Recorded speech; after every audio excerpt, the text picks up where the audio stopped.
Hey, can I help you? Just quit staring. I don't know what to tell you. It's an empty chair. You're looking at an empty chair. There's no guests today. No guests today. We have no more guests on I Want to Be Like You. This chair is empty, and honestly, this one is too. I'm a shell of a person. I'm the turtles from Mario when you step on them, and they just become one shell rolling around. And you're looking at a depressed man. So I don't know what you're watching for because we have no more guests. Oh my god, he said yes! James T. Lane is coming on the pod! Give me the mic now. I was talking about this one. Give me a chance to come through.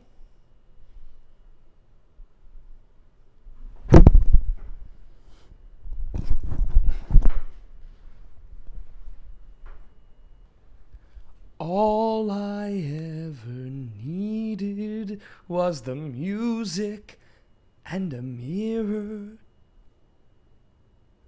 and a chance to pod with you.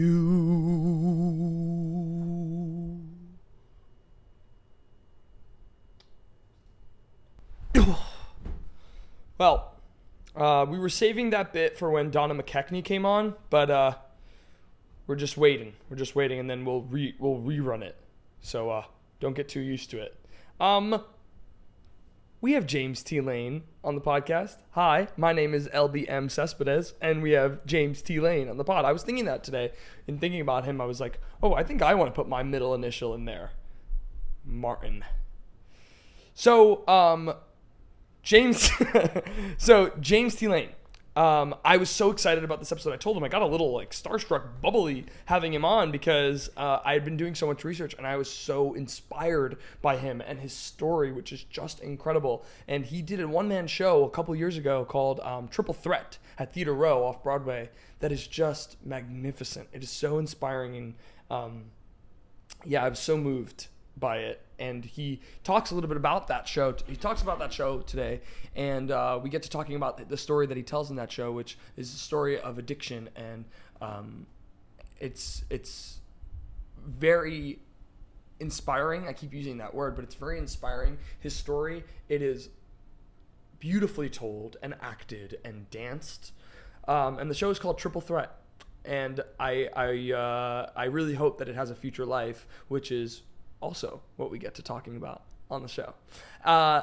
But you might know him as Richie in A Chorus Line in the new Chorus Line Broadway revival from 2006 because he was also had a small part in Every Little Step, which is incredible. One of my favorite theater documentaries. I can't believe it took me this long to see it. He also was in Kiss Me Kate on Broadway. We talk about him originating the Scottsboro Boys with Joshua Henry and Coleman Domingo. And okay. John Kander? Yeah, he originated with John Kander. John Kander was in the cast? I'm getting there. Anyway, before I was rudely interrupted, Scottsboro Boys, which he did with John Kander. Yeah, he did that with John Kander. So he got to do that in America on Broadway and in the West End, as he did with the Chorus Line. So we get to talking about that. And he was in Kiss Me Kate in 2019. He was just in Wonderful World. You just saw him in Wonderful World. He would go on 2 shows a week when James Monroe Iglehart wasn't going on as Louis Armstrong. And he was brilliant. We got to see him in it. He was fantastic in it. He's currently in Chicago on Broadway, which he has a long relationship with. He's gotten to play Billy. He's gotten to play Amos. And he's just such an inspiring person with a story and a drive that is electric and palpable. So I was so happy to have him on. I was so lucky. He gets so candid and so vulnerable with us, talking to us about his story. And I think a lot of people can get a lot out of it. And I just look forward to everything that he has to come as well. We get to talking about that Chorus Line 50th anniversary that happened this summer that everybody was a part of, except me, and it's just one of my favorite episodes we've ever done. It's really exciting. I think you're gonna get a lot out of it, and go see him in Chicago right now. This is James T. Lane. Today, I want to.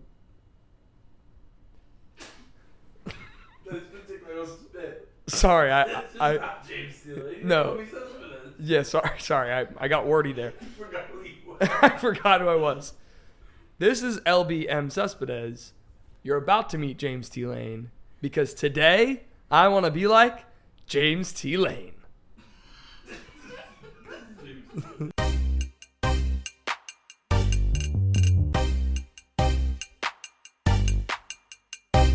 I want to be like you. I want to be like you. I want to be like you. I want to be like you. Welcome to another episode of I Want to Be Like You with Elbi Cespedes. Today, I want to be like James T. Lane. Hey. Thank you again for doing this. My pleasure. I'm really excited about this. I'm like so excited. I have so much I want to ask you, and yeah, let's get right to it. Let's do it. So we start the podcast with the same question every time, and it is, who was your I Want to Be Like You when you were a kid? Oh, goodness. I had a few of them. I think the primary one was a gentleman by the name of Greg Burge. You definitely would know him if you saw the movie A Chorus Line. He played Richie. And I used to sit about 3 inches from the screen and watch. You know, I got my VHS from Blockbuster Video, and I would watch A Chorus Line, the movie, and it was just like watching magic on stage. And I said, I want to make people feel like he makes me feel while watching him, Greg Burge. How old were you? Oh, goodness, 7, 8. Wow. Yeah. Wow. Yeah. I didn't realize, so Chorus Line was a part of your life for a long time. Though. Absolutely. It cracked my face a little bit when I actually did do my first production. I think I was a sophomore, and we got to rehearsal, and I was like, okay, here comes my big number, and they were like, give me the ball, and I was like, give me the ball, because in the movie it's surprise movie, but I was like, and they were like, no, this is the play. You know the play. That's funny.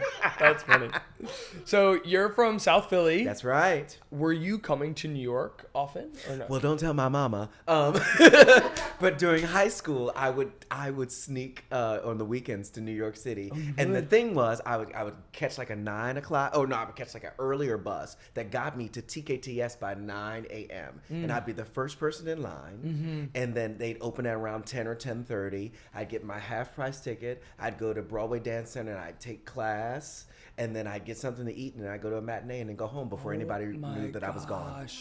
Wow. I was a little rebel. So what was your first Broadway show? Oh goodness! Oh goodness! Now it's funny. I can't really remember. But The Phantom of the Opera has always been my favorite. So I'm sure I went and saw that again. Yeah. What else was happening at the time? I'm trying to think back. The Tommy. Who's Tommy? That cast of Tommy Yeah. was ridiculous. Michael Cerveris. Oh my goodness! Norm Lewis was in the ensemble. Oh my gosh! Norm Lewis. I did not know that. So things like that. Yeah. So we always ask, like, when did you know that this was something that you wanted to do professionally then? Oh goodness. Well, speaking of the Phantom of the Opera came through as a national tour to the Forest Theater in Philadelphia. Yeah. And I sat in like row D, and that chandelier fell, and I was like, what's happening? I want to do it. Yeah. And then and I didn't know. I was like, these people travel around and like they make careers, because I knew what Alvin Ailey was, and that was dance theater, but that was like a dance company, and I knew what television was and stuff like that, but I didn't know that there was a musical theater career or profession, right. And that I was clued into it when I realized that they were all like a traveling touring company, and I was like, they can do that? Wow. Yeah. I remember being a kid and watching Drake and Josh and going and watching who? Drake and Josh. You know I don't know that. You don't know Drake and Josh? No, I don't know who that is. Drake and Josh, you know what I said? Drake and Josh was like Nickelodeon's White Kenan and Kel after. Okay.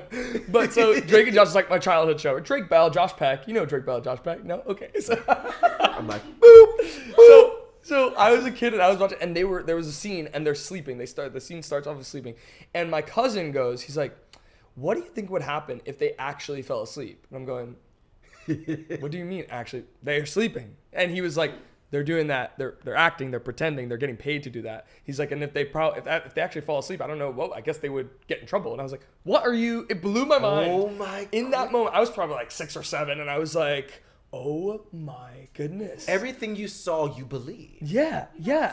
Wow. Well, that's what I mean. I just thought it was real. I just thought they were really doing it. I didn't think that they, Anyway. I kind of had the reverse of that. Yeah. I remember watching The Cosby Show, and I was over my godmother's house, and I was like, "Are these people like? Because you're not supposed to lie. Like lying is bad." And I was like, because they're doing this television show, are they like lying? Right. Because that's like I was like, it was like I couldn't. Concept the real from the make believe. Right. It was like it's all happening at the same time, and we're not supposed to do that. But do they have kids really? It's could really imagine the way my mind was blown when I realized that it's like not one day and they're wearing different clothes, and I was like, oh my god, like it was just like mind blowing. Yeah. But yeah, that's when I realized that this was a job. Yeah. So when did you? We always ask these questions because these are like the nitty gritty questions that I feel like people who oftentimes you see people's stories where they're like, well, I moved to New York and then I booked Broadway. But I want to ask you how you got your first agent. Oh goodness. So I was in high school. My first agent, I don't even remember her name. Maybe it's a good thing now I remember her name. But my first agent was in high school, and I think I went to a Gerard Academic Music Program. It was a music school, right? And we used to do a lot of little things on television. And I got my agent from a television kind of appearance by the high school. And she was like, come on down to the agency. And like I came there, and I didn't even have a picture or anything. I think somebody was like shot like a little like photograph of me, and she was like, $150 please. And I was like, I don't know why I'm paying this person $150, but I'm gonna do it. And I never booked anything. That's funny. Right. And then my second agent was I was doing a production of Dreamgirls in Philadelphia. And it was a local Philadelphia agency, Gail Williams, I believe. And I remember while she came and saw me and Dreamgirls, and we started working together. And then the audition for a chorus line was during that time. And I remember saying to her and to her associate, well, when I get Broadway, and they were like, wait. Okay, so this is your first. What are you doing? And I was like, okay. And they were like, well, what are you gonna do if you don't get the job? And I was like, okay. I don't know, but and then I went to an open call and got my first Broadway gig. But I remember having that conversation. So Gail Williams agency. She was like, "What are you doing? You're like dreaming big." I was like, "What?" That is incredible. And so essentially, you knew about the Chorus Line open call before or did she get you that audition? No, I snuck into Barnes and Nobles and read their newspapers without paying. Right. I'm sure I'm not alone in that. Oh, and okay. Backstage newspaper had an open call for a chorus line. Right. And that's how I what was his name? Who was the guy who played? I think it was Harrison Ford. He said 90. The actor does 90% of the job, and the agent does 10%. That's why you give them 10%. The best representation for yourself is yourself. Right. So I am, I mean, I'm gainfully employed right now, but I'm looking at the trades. I'm looking at, calling people that I have relationships with constantly. I'm constantly working. I can't wait for anybody to give me a job. Yeah. Was Chorus Line the way you got your equity card too? No, I got my equity card, oh goodness, on the national tour of Fame the Musical. Oh. Yeah, and I did the European tour, and that's a whole other system over there. But when I came back to America and they invited me to do the national tour, that's when I got my equity card. Well, that's something that we share in common because you're sitting next to a Tyrone as well. What? Yeah. You were a Tyrone Jackson? What can I say? Okay. As a Tyrone Jackson. What's funny? At an all-girls Catholic school, they needed boys. Yes. And here's what's funny. This is just a little aside. I don't know if you know this, Kirst.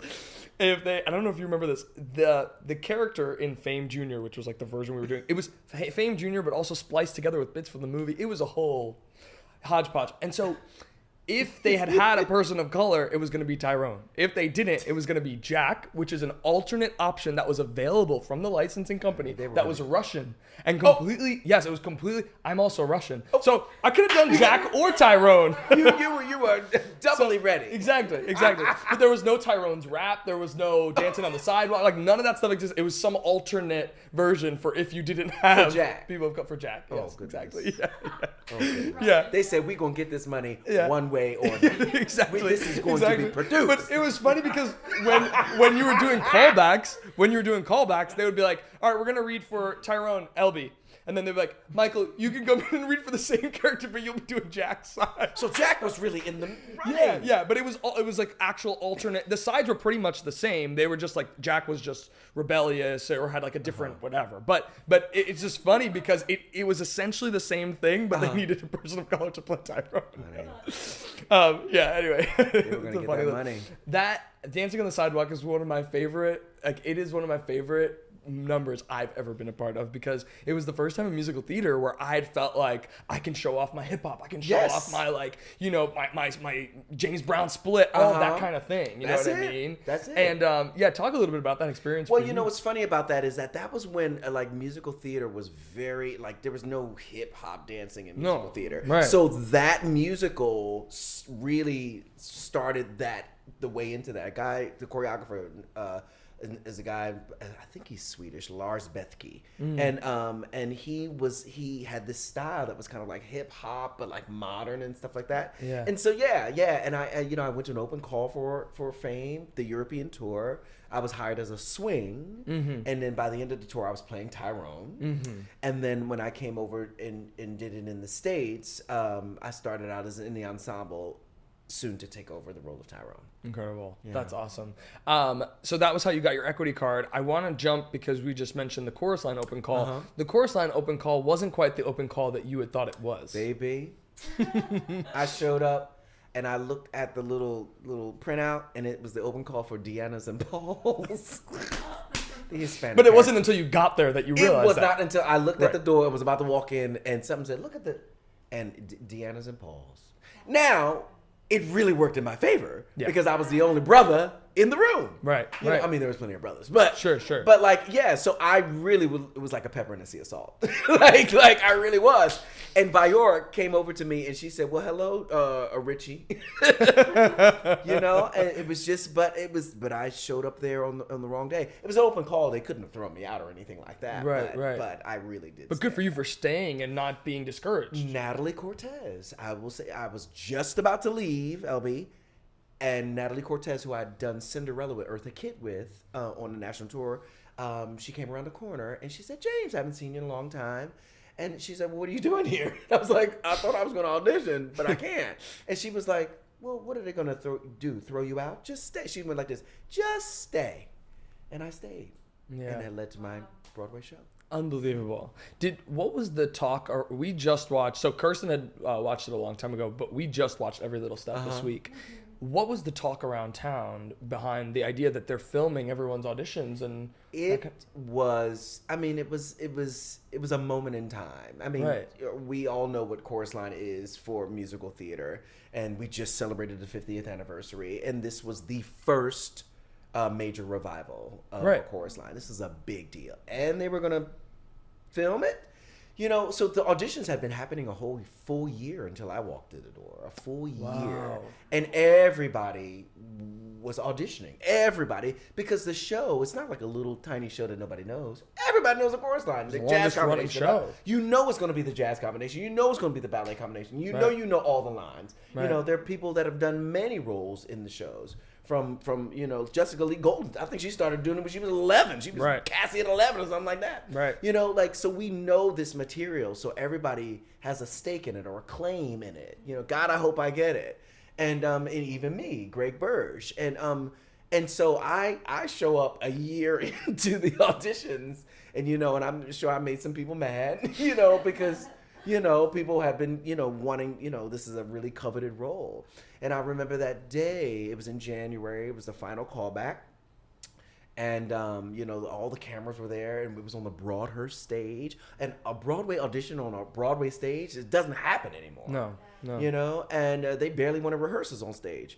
You right. know, we were dancing, and it was Broadway's finest and best. Charlotte Demoise, Tony Yazbeck, Rochelle Rack. Funny story about Charlotte Demoise. I didn't know who she was because I had been out of the scene. I'm coming from Philadelphia. I didn't know who she was. Right. And she just finished tearing up this jazz combination, dancing, honey. And I said, Charlotte Demoise, y'all, Charlotte Demoise. I turned to her, I said, "You're a good dancer." She bust out laughing. Everybody bust out laughing. And I was like, what? It's true. Charlotte Demoise. That's hysterical. You know, That's hysterical. And then the next day, I got the call that said I got the job. Yeah. Wow. The next day. The next day. Yeah. Why was that the case? Like, Because they knew that I was Richie. wow. Yeah. Well, and you did too. I did. I mean, but at that point, I would say that I was dancing for the blood. Like I was coming back from an injury, coming back from a lot of things, which we could probably get into. Yeah. You know, I was just coming back from a whole lot, so it mattered to me in my heart, and I think that was all too present in the way that I showed up. Yeah. And it was like it's that person, you know, Right. and thank God that the stars aligned and they saw that in me. Yeah. Yeah. That's really special. That's a And that's a chorus line. I mean, Yeah. I'm living it. I'm living Yeah. it. Yeah, Yeah. I was living that. Was like moving forward because we peeped you right away in the doc, like in the big onstage thing. Like, what was the, I guess I guess I already asked this question, but I guess the energy, I know that if there was a documentary filmed right now at Ripley happening all the time, the hubbub would be insane. Everybody would be on their tip top shape. You know what I mean? Yeah. I guess speak to the energy of that, and if that made the stakes higher. I don't know. I mean, it definitely felt important. Right. But everything kind of felt important to me at that time in my life. I mean, I'd lived in New York City before, so this was kind of like coming back into New York City. So that was important to me.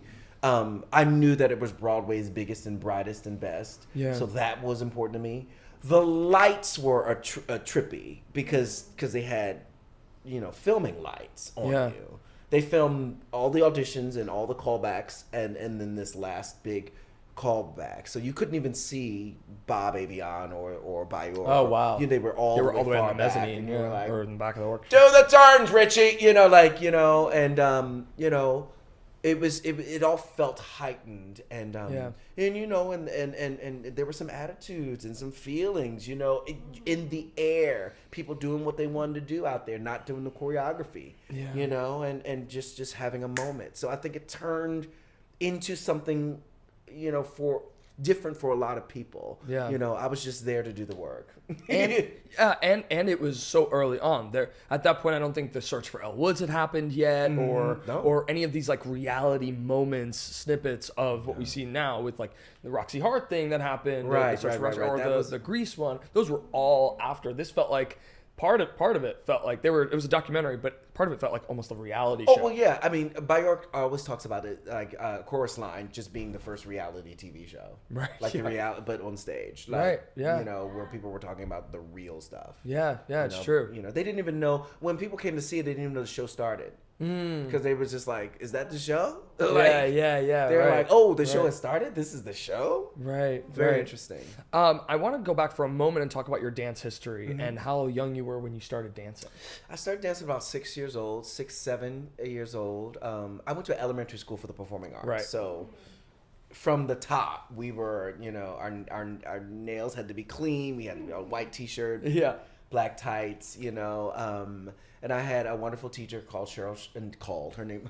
We called her Cheryl Shubert, who's Yeah. since passed. And she was raising young, good human beings Yeah. that happened to be creative in the dance space. Right. That's the feeling that you got. And this school was just a magical place. It was desegregated through an arts program, which means that they bust the white folks in. So it was a black neighborhood, but they bust the white folks in. But because it had this wonderful arts education program. Right. And so it was like a lovely melting pot, and we had really, really good teachers there. And that's where it began with Cheryl Shubert. And you had to pick a major at 7th and 8th grade, and I picked dance. And then I continued to dance primarily through high school. I went to high school for music, but I danced after school at Koresh Dance Company in Philadelphia. Oh, cool. I did little bits and pieces at other schools. Even Cheryl Shubert's had a dance school, but that folded. But Koresh Dance Company during high school. So Alvin Ailey, when they were on tour, they would come take class at Koresh. Wow. So I'd be in class with like Desmond Richardson and all of those folks, So my feeling of where I needed to be was just higher. That's why I was escaping to New York City during because I was searching for more. Yeah. And that just continued. No, was it during Fame when you tore your Achilles? It was. I was on the national tour. It was on a Sunday in Louisville, Kentucky, and I went up for a leap and popped, and that was that I found out that I wasn't superhuman in that moment. It was like I'm a human being. Yeah. And Terrible realization. Terrible. It's hard. It's terrible. But I remember being a kid and being like, I'm not even going to look for I don't nowadays I look and I don't walk when it says to stop. You know what I mean? Whereas as a kid I would just want, they'll stop for me. Right, that right. kind of energy, yeah. Yeah. And so that was the start of me kind of understanding that you need to warm up, you need to take care of yourself in a different way, you need to listen to yourself more. So the voice started, it was a big tap on the shoulder, and then the voice started to grow over the years. Yeah. How do you come back from an injury like that? Well, it's really interesting. Lots of PT. I recovered from the injury at Penn State, which has a wonderful, sports, their sports, rehab. They've got the football and the basketball. Right. So you're in good hands there. Yeah. And that was in March when I did it. And by September, I started to be able to plie. And then by December, I was out on the road. But I had a lot of, I'd never had time on my hands before. I was very just going and going forward. And I had a lot of time on my hands. And so I started to party during the summers and stuff like that. And then that's when I I started taking drugs and stuff like that. Right. And although I was healing, I started to really use recreationally and party. I'd never partied. I'd never stayed out late or whatever like that. I thought if people were staying up late, they just really liked the music. I really was like, they're just hanging out. I just, and then this whole other kind of world opened up to me. Yeah. And the thing about addiction or the disease is that it runs in your family. It's a disease. Yeah. And but it didn't look like the fancy clubs or the hanging out. I come from a family that has disease within it. It didn't look, what I was doing didn't look like my aunts or my uncles that had succumbed to the disease. It just looked like I was just having a good time. Right. And so by the time I went back out on the road in December of 2001, I believe, or 2000, I kind of had a full-blown addiction that I was dealing with while I was trying to twirl around the United States. Right. And it was really, I was going to use the word balance, but I didn't balance it at all. It was so out of balance. And that kid that they were rooting for and kept promoting to leads and stuff like that, they couldn't wait to get rid of. They just couldn't wait to get rid of, because I was such a menace. I was a Tasmanian devil because I was talented and I wasn't showing up and I was late and I was, irresponsible and I was, doing this or that or the other. And so I was the last to kind of know it, because I thought my talent was the card that I would always play, but then it eats away at your talent. Right. It eats away at your voice, you're skinny, you don't have any stamina. Right. And so although I was healing and able to dance, I was kind of decaying inside. Yeah. And that lasted for about 4 years, man. Wow.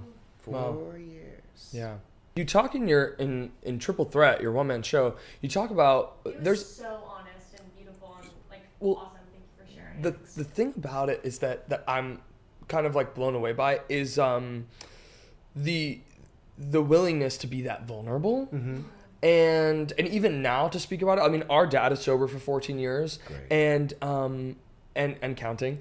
And he also is able to talk about it with this reflection. Mm-hmm. And I guess, and for me, like, I feel like not talking about anything ever sometimes, you know? So, Sure. But what I found interesting about what you said in the show is that now, because you were able to let it all go, that you're free. Mm-hmm. And I wonder if you could speak a little bit to that and how speaking out has helped you and how it's individual. Well, I think, we have a saying that, you don't keep secrets, they keep you. Mm. Like you can be imprisoned by your secrets. Right. And, I remember when I first got myself together and there were people like the first year, second year, and they'd be like, I remember when you was da da da da da da da. And they almost, like, you could see it in their eyes that they were like trying to put you in your place. Even if they didn't know that they were doing that, that's what they were doing. And you were like, and then I'd be like, yeah, but I don't do that anymore. I've done this and I've done that and I feel great. So what you up to? It takes the power back. I don't have a mask to hide behind, right. because I like who I am and I like the things that I'm up to right. these days, and that feels good. What else did I want to say about that? Yeah, congratulations to your dad. I mean, Thanks. I wouldn't, people say, is it a struggle every day? And I said, some days are better than others. It's not necessarily a struggle as if there's no escape hatch in the day. Mm-hmm. There's not a 5 o'clock cocktail. Yeah. Or a pill. Or there's no getting off this ride. This feeling that you have as a beginning, a middle, and an end. Yeah. And it will end when it feels like ending. Right, And that's right. life, free of drugs and alcohol. But if I have a life that is full of relationships where I can talk freely about what's going on inside, if I have kind of a purpose about the thing that I'm living in, like I am an artist, I teach, I have relationships with my families, I have a partner. I have a lot of life going on that takes you away from the mental obsession of what drinking and using did to you and was doing for you. So if you get on with the business of living, that becomes paramount in your life. Right. So you're like, oh, I gotta feed these cats. Yeah. Like these cats are, they it's 6 o'clock. It's in what you were saying before about how some people they still can see the old you, and it reminds me of how even though addiction doesn't discriminate, so doesn't recovery. Mm-hmm. Like it's no matter who you are, you can still you're alive, man. And find other things that that can cover for the things that you were trying to run away from in the first place. Right. Yeah.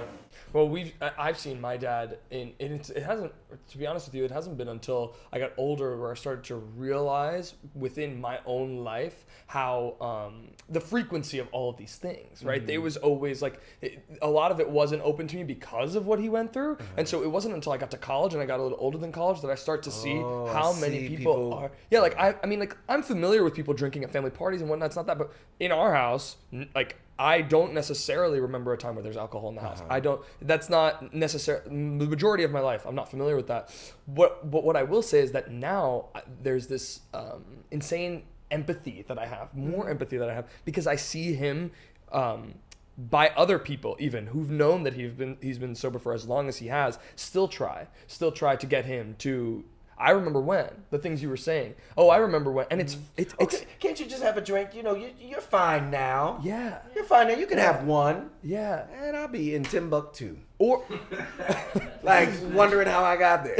yeah. But Thinking it was a it's good also idea. like I've seen you're putting. I know you've been putting this on for your kids, for your wife, for your whatever. Or it's been the I remember when. Can you just come on? We're friends. What are you? But I'm your cousin. Oh, but I'm your this. The good old and so days, now by not doing it, you're somehow disrespecting me. You're Right. somehow making it so that I'm not as close with you. Right. You know, and relationships get lost and new ones are made, whatever. But it's just something that is you know, there's the actual addiction, and then there's the societal. The effects of it all, positive and Yeah. negatively. Yeah. Yeah. It's very interesting. I think we are living in the age of addiction. Yeah. You know, Yeah. like I think we, like, as human beings, you know, we are suffering in that. And like, you know, most I don't know how many addictions there are, but like, you know, I just happen to have an addiction that tore my ass up. You know, like that really took me down. So it was obvious, and I wanted to live. But, you know, some people, you know. And two, it's like I remember this, you know, this is a bigger conversation, but I remember like the minute you knew COVID was popular was when everyone you knew started to either have it or know somebody who had it. and I bring that up because that made an awareness thing where people go like, oh, I guess this is really thing is spreading. It's like when a stomach bug goes around and like everyone's having it and you're like, oh, I guess this is a thing that's spreading. And we don't pay attention to the idea that everyone has either an experience with addiction or someone in their family, their friends, you know what I mean? And that was one of the selling points of Triple Threat. Like, Yeah. I was like, if it's not you, it's somebody that you know. Yeah. And I wanted to give people an inside look, and that's why it was gritty and true and raw. Yeah. Because I had to do it like that so that Right. there was no, you know, so that you would understand more about the inside workings of what it And takes. you left no questions. Right. You left no questions. You didn't leave me going, oh, but what was the real story? You know, what's the real truth that happened there? Yeah. Let's put it back again. Because you're an athlete, what is the recovery like after putting your body and your mental through all the things that that you were going through? What is the recovery process like? No, you're not talking about Triple Threat. You're talking about getting yourself together as an after athlete. like rehabbing your body. Wow. Well, you know what's funny? I ate a lot of cookies. But like I must have slept like Rip Van Winkle. You know, because I was not sleeping. Yeah. You know, or Yeah. not sleeping in any kind of really regulated way. And the eating, my body went through like, because you know you like starve yourself. You don't know you are, but you're starved. You're wasting away. So my body had to kind of like get back into shape. And it's a funny story because like I would say, what was it, like a year after I got myself together, a chorus line happened, and when we were doing the publicity shots, with the red and the line, the shot, like you see, I have a little bit of a belly and a little bit of butt. You probably can't see it. I see it. And I remember calling my mother because my body is still trying to get itself together.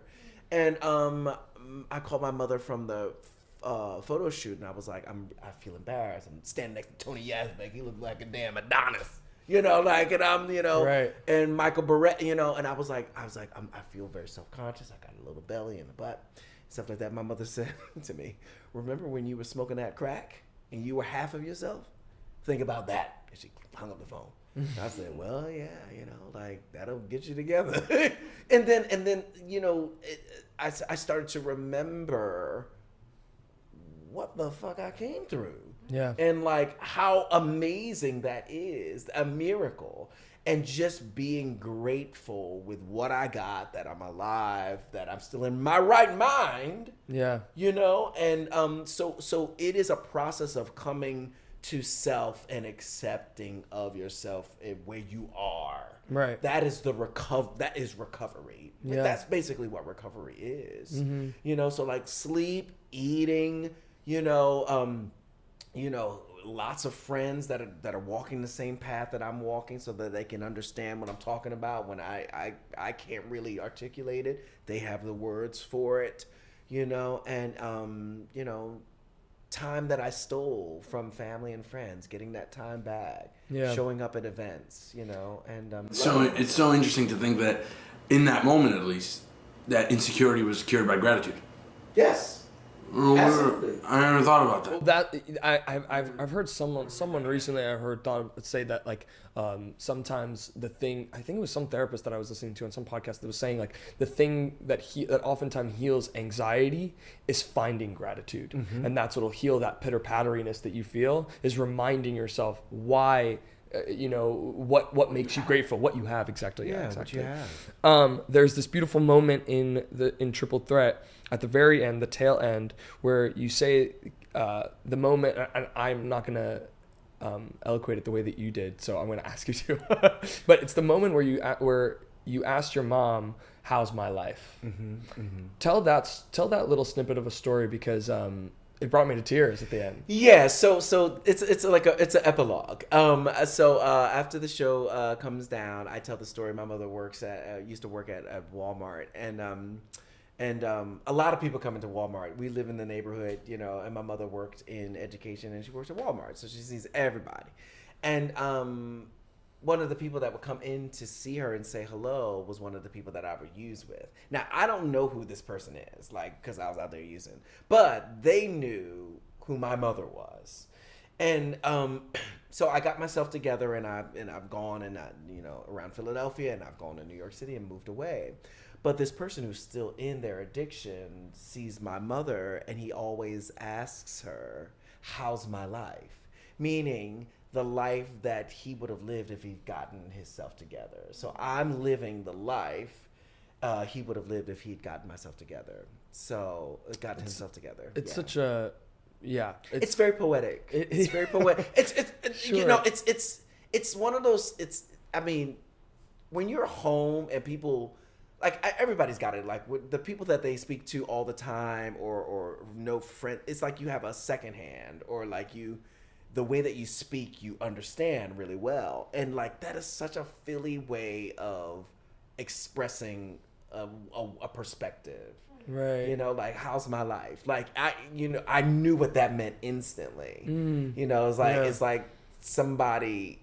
It's without all of the words or even having all of the vocabulary, you get right to the point of what he meant. Yeah. How's my life? With a story like that, and then subsequently being as vulnerable and open as you are, do you feel a responsibility then that because you're telling this story, you're speaking to this life that you're living now, and even if by accident serving as some sort of example? Well, that's a good question, and it's because here's the thing: I am not an ambassador for people who've gotten themselves together. That I am nobody's spokesperson. But responsibility, I think the responsibility is I've been given an experience or a set of tools. Like, I am a performer. I sing, dance, and act. I've been given a second chance of life through recovery. So the responsibility is with all of those things I can use so that people can have more information about the experience that I had. That I feel that responsibility. So it's deeper than the recovery thing. It's more of what do you, with your set of capabilities, I've set you up to be to show or to express in a very unique way, because you've got these unique qualities to do that. You can reach some folks, through the things that I've given you, Right. And that I feel responsible for. Yeah. If I've explained that. No, well. that makes sense. It makes sense, and it's also this idea, when my dad, in NA, there was a point where someone had asked him to be their sponsor. And it was, I think, something that kind of and my dad could speak more to it, but it's something that shook the ground, because he was like, I don't know. I don't know. I don't feel like I would, because he has a great sponsor. And so, and for those who don't know, a sponsor is kind of like a mentor, someone who's supposed to set the example, someone who's you call when you feel like using, someone who, things like that. And he has a great sponsor who's been a dear friend to our whole family. But there is, I asked that because of that responsibility, because my dad didn't know that he wanted to take that on. You know what I mean? So yeah. Anyway, it's a very specific journey, but also not. you know. Right, but also very universal. And that's what makes your show so that's what makes the show so special and so universal. What are the plans? You just did, if I'm right, you did Triple Threat at West Coast Black Theater Troupe, right? No. I did an evening with James T. Lane where I talked Okay. about, I did some songs and I talked about my journey. Okay. Gotcha. No. But so right now, the challenge with Triple Threat is that it was done so beautifully, Right. That we had set design, lighting design, sound design, all the designs, and a director and an actor. And usually with one person shows, it's usually, if they're not on Broadway, it's usually lights up, lights down, and an actor. So that's the challenge of figuring out how Triple Threat can get around the world, Right. at a good price point that's good for theaters to do. Right. And right. that's what we're trying to do. Right now I am writing basically looking for co-producers so that we can figure out a way. I call it the suitcase version of Triple Threat. Yeah. So that it can travel well. And that's where we're at with that. Yeah, that's special. That's awesome. I want to ask. Well, one thing came up about Chorus Line that I was like, I want to make sure I ask this. In the documentary, when we were watching it, we were thinking about. It was kind of blew me away a little bit how candid and honest people were, without being rude, but the people behind the table, and that could be Jay Binder, that could be Bjork. Like there was an honesty that I wouldn't say that it doesn't exist now, but there's sometimes a falsity that's put on because of the fear of being, I don't know, not PC or things like that. And I guess what you would say, how you would speak to that if there was and I don't know what it was, right? Because we were watching it and we're going like, this is 20 years ago. A lot has changed in the world, but something about them feels a little bit more like, if that makes sense. I mean, they're from a different time. Yeah. Bob Avion and Bjork Lee. I mean, they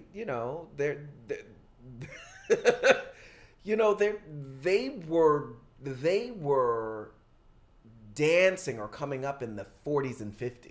Yeah. And in Chorus Line was a hit in the 70s. So like they were like in their 30s and the 70s. Right. So I think what you saw is just an unabashed way of dealing with just talking plainly, getting to the point. Yeah, and there's something about it that I really appreciated, because sometimes you find that like when I'm asking for feedback or I'm looking for something, I'm getting this like tiptoed around the way that maybe I just need to stretch more. I just need to work harder. Right. And I think the blowback nowadays is different. Yeah. Where people took it as constructive criticism. It might have been a little harsh back in the day, but constructive criticism, and did something about it. Nowadays, everybody's worried about offending and possibly being it used against them. Right. So they're tiptoeing around the whole play. Yeah. And they're just, and understandably so. It's not. I guess it's understandable. Yeah. I mean, we're trying to understand it. Right. But like you said, let's get to the point. And right. It's so personal, but it's not personal. It's not. Yeah. Just tell me what I need to fix. Art, especially in theater, of communicating and collaborating to where, if you don't play it safe necessarily in the art, and then you start playing it safe with the people, they can start feeling like that's false. And then for me at least, my character starts getting a little bit offended. My intelligence starts getting a bit offended. But when someone that's being so frank to you and honest to you the whole time gives you a good note, it means all the more. Right. I'm listening to Fosse's audiobook right now by Sam Wesson. And he talk about Frank. Yeah. Right. Yikes, but that was a different time. I'm speaking of a different time.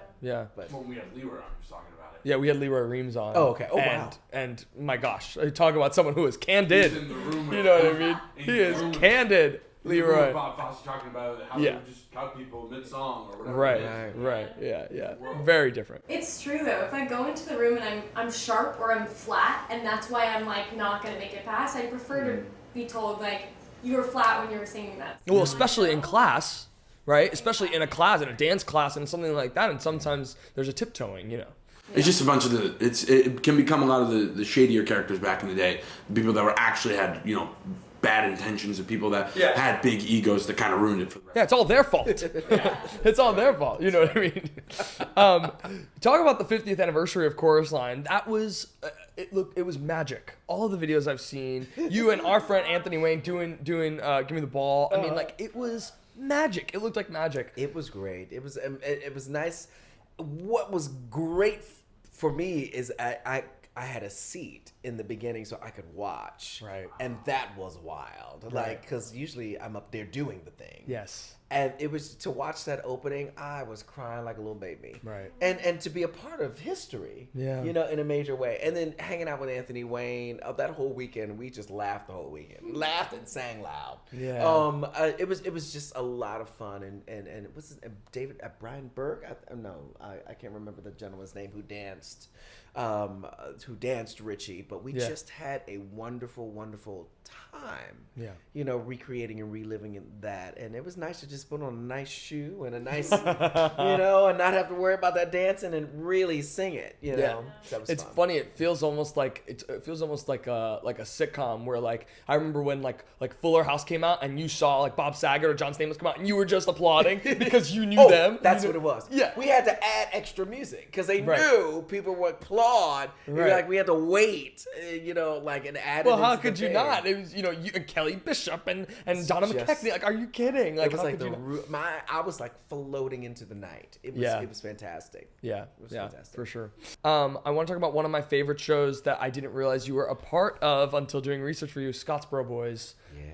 Oh, what a special, different, one-of-a-kind show that doesn't get done often enough.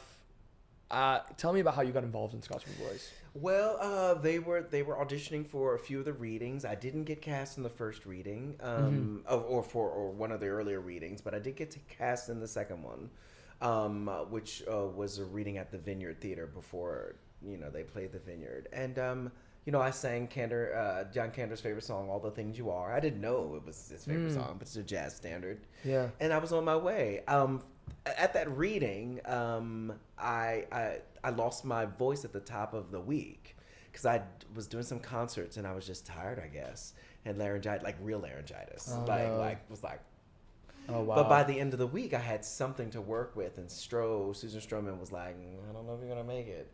But I played Ruby Bates and Ozzie Powell, the dual character of those two, and at the start of the Scottsboro Boys, they're downtrodden and they're women of the night, and then the second part of the show, Ruby has a revelation, and because I didn't have what I thought I needed in the vocal department, I put a little dirty flower in a hat, and then I put a pretty flower in when I did my big number. And Susan Stroman was like, "That's how you do it," And I think I was in Flynn from that point on. But it was a bit of a journey. I joined. I did that reading, and then I joined the Broadway company when it went to Broadway. Yeah. And then I did the London West End. Well, I was gonna ask you. We should also mention Josh Henry, Coleman Domingo. I mean, amazing, and also just a very special. We just listened to "Make Friends with the Truth" again because that's my favorite number in that song, and that is just a twisted. You know what? In the same regard, talk about working with Kander and John Kander. Well, John Kander just came to Chicago. Oh, really? Last week. He's 97 years old. Yeah, amazing. John is, he writes every day. Wow. He plays the piano every day. Wow.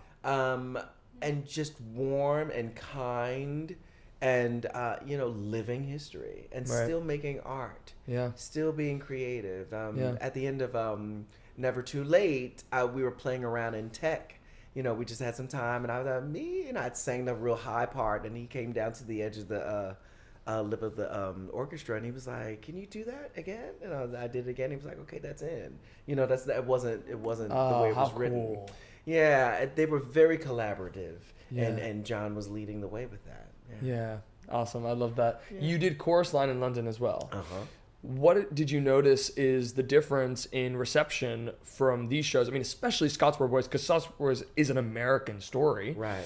The difference in reception from doing it here to doing it there. I was just talking to an interviewer by the name of Joshua Black, who's writing a book about the Scottsboro Boys, like 4 days ago. Wow. And the difference for me was that, like you said, it's American history, right? Yeah. And so Americans particularly were up in arms about feeling it because it's our history. So the feelings were very, very, all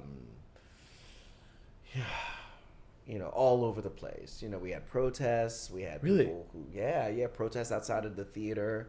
Because we appear in blackface at one point and we take it off. Some people thought it was the best thing that Susan Stroman had ever done. It felt really good for us to do as black men in this business. Usually we're all in competition together, and now we were all in the same show together, which was amazing. But the feeling of the audience was kind of like, like really, really rageful. On the West End, the Scottsboro Boys was received from a place of empathy. It was a place of studying. It's a place it's removed, so they could lean in a little more, and dissect and conceptualize because it's not their story, right?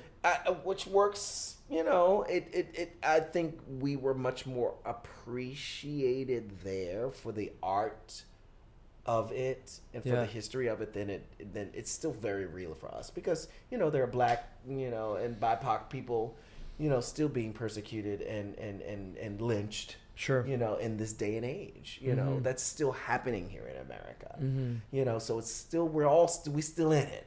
Some of it can just be like me telling you a problem about yourself, or making it almost in the London sense, analogy-wise, it would be saying about someone else.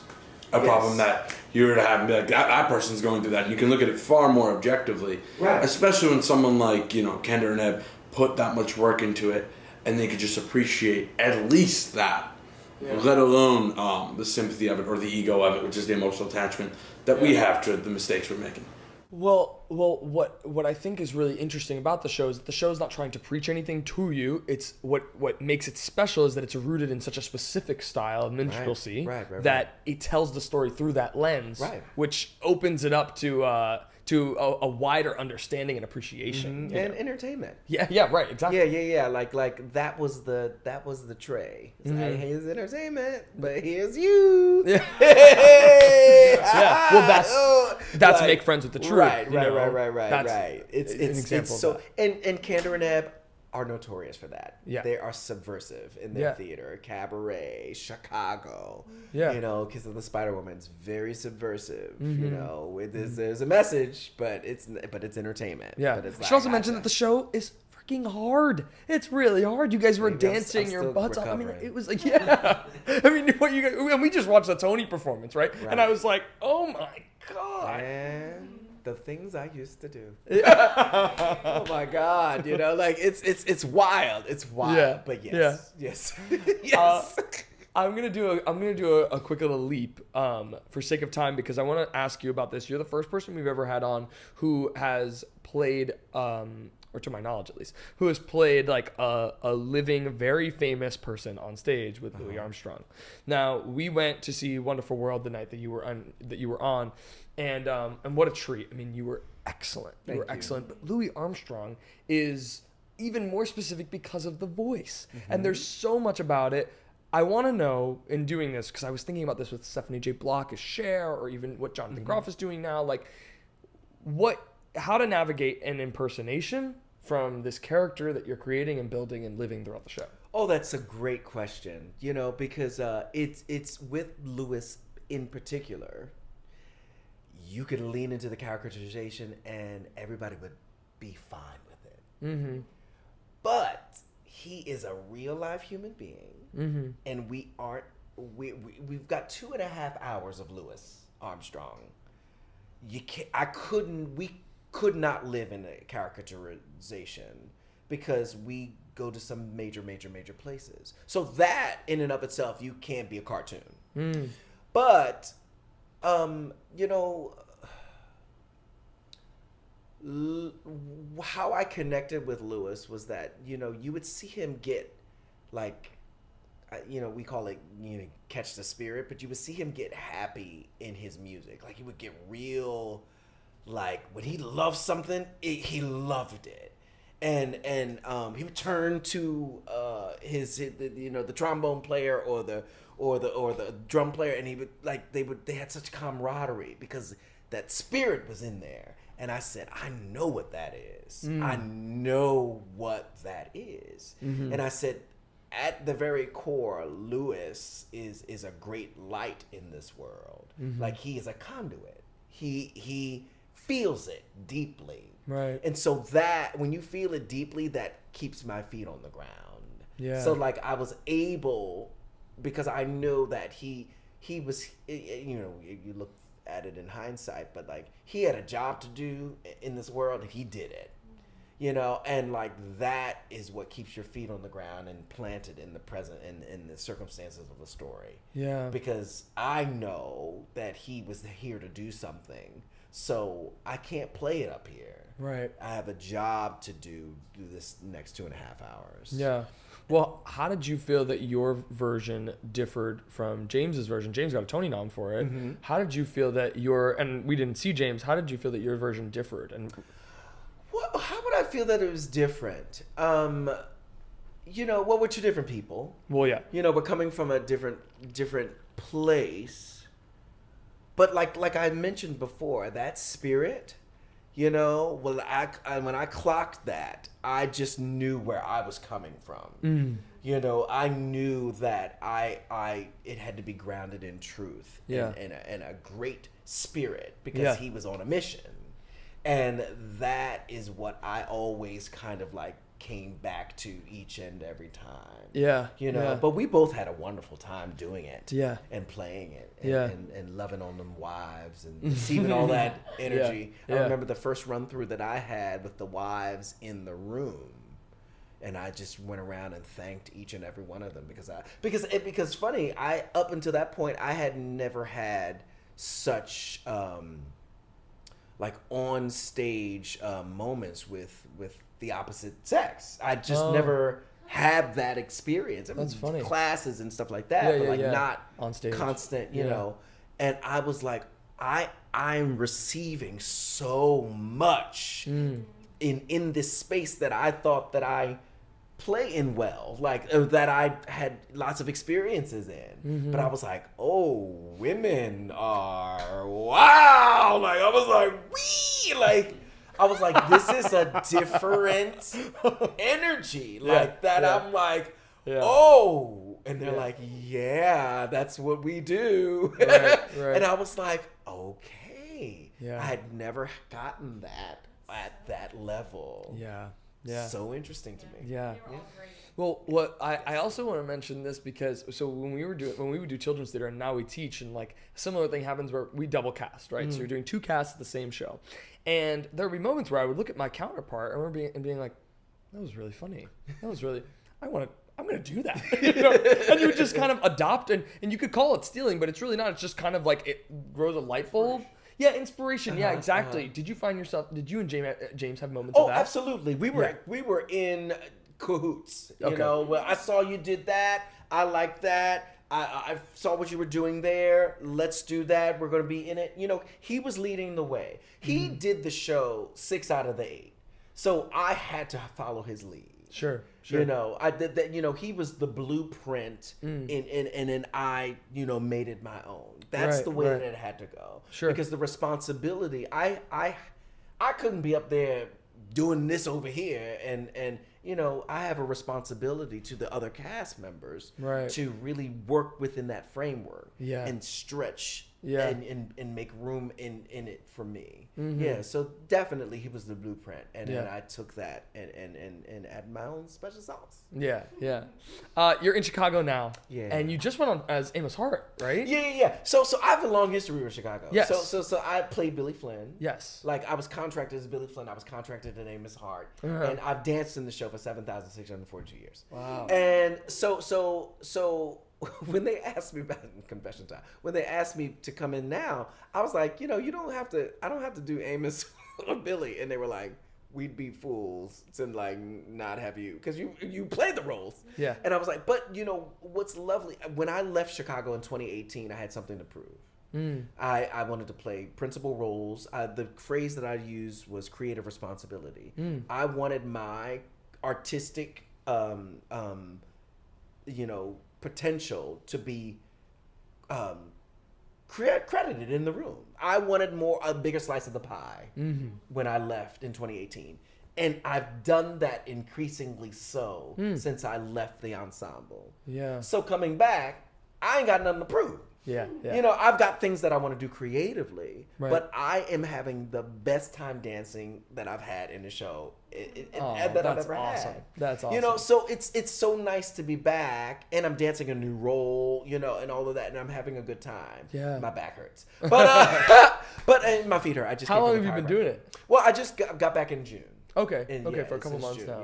Yeah. But I've been on for Billy and I've been on for Amos, and it's so funny because people are like people that didn't know that I played Billy, they're like, well, you got so good, and I'm like, and I just say thank you, I say thank you very much, I have a. Because not only did you play Billy, but I've heard you mention this before. You were one of the now 5 Billies, right? To take off the jacket because you're dancing, right? You said it was Patrick Swayze, Tony Asbeck, Usher, and someone else, right? And me. Was there a 5th? Maybe it's 4. Anyway, and there's only been 2 people in the history of this revival that have ever played Billy and Amos, and that's me and Christopher Fitzgerald. Oh wow! Yes, in good company. And then another kind of like historical thing is, the archetype of Amos was built on a prominent African American vaudeville entertainer. Oh really? Named Burt Williams. Oh sure, I know Yeah, Burt Williams. Burt Williams used to do an act where he played like nobody saw him, nobody could see him. Really? And he had a number 1 hit called Nobody, Mr. Cellophane. Wow. Yeah. Huh. And so the archetype was built on Burt Williams, Amos Hart, and I am the first black man to have ever been contracted as the role of Amos. Wow. And it was built on a black person. That's incredible. Yeah. That's Inspired incredible. by a black person, yeah. Yeah. Wow. I love that. We've reached the end of our podcast, and what we do at the end is we take you back to the beginning. And it is when we started, we asked you who was your I want to be like you when you were a kid, but now we want to ask you who is your I want to be like you now. Oh goodness.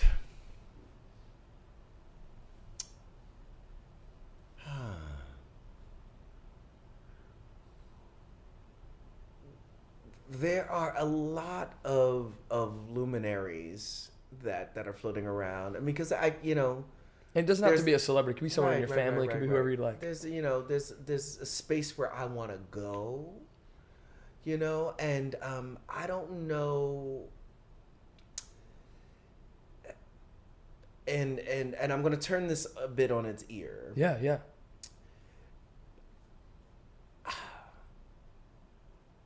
Because we are inundated with so much information about people's artistry, I can pull up this person and look at all that they do, right? And I can look up at this person and all can do, and so I want to set a new trail. I want to blaze something that nobody has ever seen before. Yeah. I want to uncover ideas that have been dormant inside of me and let them out into the world. Right. And so if anything, it's people like that I have in mind, like Coleman Domingo. I was is, just oh my gosh, that's so freaky. Is making new pathways. And and he's a friend of mine. And what he's doing is I mean, he's now directing theater pieces and TV shows. You know what I mean? Yeah, And starring in Oscar, gets nominated for an Oscar pretty much every year. It feels like at this point. He's on a roll. But like, I love George C. Wolfe. You know, I love, you know, I just want to find new soil, and you know, grow some new shit. You know, and, Good. You know, and you know, and you know, if I can just be a little show busy right now, is that, you know, I think Broadway, you know, we pour so much into the building of these musicals and these shows and these budgets and you know, and it's like you can't do a Broadway show unless it's $10 million or $20 million, and I'm just thinking, you know, let's go back to the earth. Like, let's go back to like I told a producer when I was shopping Triple Threat around. Right. Somebody was interested in having a conversation, and he plainly told me, he said, well, I don't know how I'm going to make money on you because you're not a star. And maybe I was at the edge of my rope, you know, or like the umpteenth call or the umpteenth no. And I was like, remember when Broadway used to make stars? Like, remember when, you know, someone had the talent, right. and you know, and it became a vehicle for them, and it, you know, here's your opportunity to do that. And so I'm saying, so like, it wouldn't cost $10 million to produce Triple Threat. You know, but I have something that the world, you know, could benefit from, in my humble opinion. Right, there's a message there. There's a universal message. Right. And so take a chance, you know, and it's not that much of a gamble because I've got the pedigree. Yeah. You know, I've got skin in the game, and I have experience. Right. And, you know, and so you know, creating new things is the space in you know, the opportunities that I want to see more of. Yeah. Yeah. So I love that. We'll take it. That's awesome. Thank you so much for My doing pleasure, this. It is my such a pleasure. pleasure to have you on here. And you've been my, like, for the last week at least, you've been my, like, you know, I've been watching you on the computer nonstop and all this other stuff. So it was like, you walked in today and I was like, oh my gosh. I got a little, like, there was a moment, and I don't get like that often, but it's just because I've been watching you so often that I've been like, that I got a little like, oh, and I never met you in person. So this is a pleasure. Thank you so much. My pleasure. Thank you. I Want to Be Like You with Elbi Cespedes is produced by Elbi and Christian Cespedes. Special thanks to Angelina Cespedes, Kirsten Blue Kaiser, Vincenzo Salvatore Cakes, and of course, James T. Lane.